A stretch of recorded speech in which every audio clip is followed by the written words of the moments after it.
If you publish just 21 podcast episodes, you'll have outlasted the vast majority of people who start. You'll have put yourself in the top 1% of podcasters globally. That's a lot of people who start and then quit. So it's worth learning how to get past that point, because some of the most successful brands and creators that we know built loyal audiences off the back of a podcast and became the go-to name in their niche. And when it comes to bang for your buck, a podcast is one of the most cost-effective ways to create high-quality content. I've worked on some of the UK's biggest podcasts. Our team at GNG Studios have interviewed some of the world's biggest podcasters, and we've built successful shows of our own. So before you set up the mic, let me share a bit of advice. It'll help you avoid the usual pitfalls, the ones that cause 99% of people to quit, or worse, make something that nobody wants to watch or listen to. And if you've been putting it off because you think the market's already too crowded, stick around.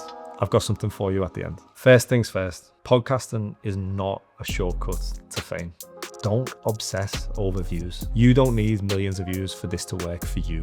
You just need to be useful to the right people. If you consistently put out helpful, entertaining content, you'll find your tribe. And the best way to stay consistent is to batch. We record multiple episodes in one go. It can give us a full year's worth of content in a couple of days. Here's how that actually works. Start with ideas. What do you know?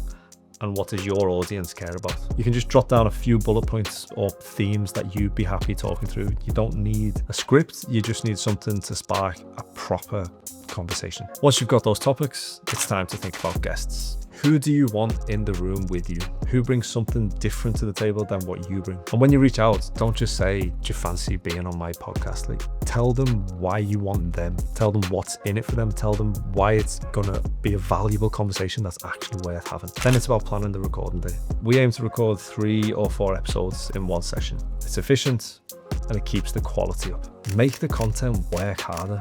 This is where most people miss the trick. One podcast episode, it'll give you the full-length episodes. You'll get a trailer to launch the episodes. You'll get 3 mid-length clips that you can post on LinkedIn and YouTube. You can get 12 short clips for TikTok, Reels. So with just that one recording session, you've got a proper content calendar. So once you've sorted your topics, your guests, and your record day, the next thing to nail is your structure, because it doesn't matter how good your conversation was on the day. If your format is messy, nobody's watching. Here's how we structure every episode and why it works. We start with a teaser. So think of this as like a trailer. So the 20-30 seconds of best bits from your episodes up front, and you want them to stop scrolling and want to watch more. Then a quick stinger. So just a flash of your branding, the podcast's logo. Keep it super short. Nobody wants to sit through a 30-second ad. Now the proper intro. So this is where you speak to the audience. You set up what the episode's about.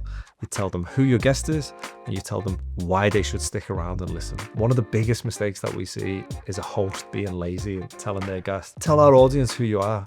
No, but you invited this guest, so you tell the audience who they are, what makes them credible, and why they're worth listening to. Then it's into the main conversation. So this is where the real depth of the value comes in. A common mistake that we also see is people trying to pad out that conversation. If you can deliver something that's valuable, educational, or entertaining in 20 minutes, do that. I'd so much rather hear 20 minutes of value than I would have 20 minutes of podcast gold spread out over an hour. And finally, don't waste the outro. We see so many hosts mumble through the outro or fade it out. 80% of podcast listeners actually listen to the very last second. So use that moment. Thank your guests.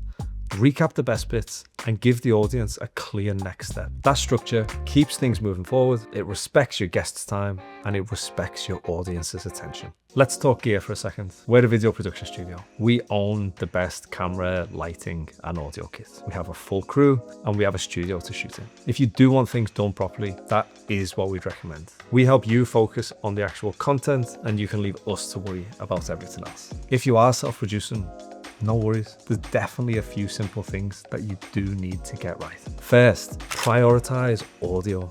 People will forgive you if your shots aren't cinematic, but they will not sit through bad audio. It is absolutely intolerable. So if you're going to spend money anywhere, get a decent mic and plug it in.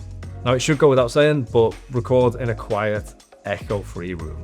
soft furnishings are your friend. And for cameras, keep it simple. There's a saying that says the best camera is the one that's with you. And to a degree, that is true here as well. Don't think that you can't start because you haven't got cinema grade cameras. You'll also need editing software. We use Adobe Premiere Pro, and you can cut, you'll be able to generate captions, you can even clean up a bit of dodgy audio. Everything that you will need to do, you can do in one place. And finally, don't forget your setup. Invest in a solid mic arm or a stand. Use a proper tripod, don't use a stack of books.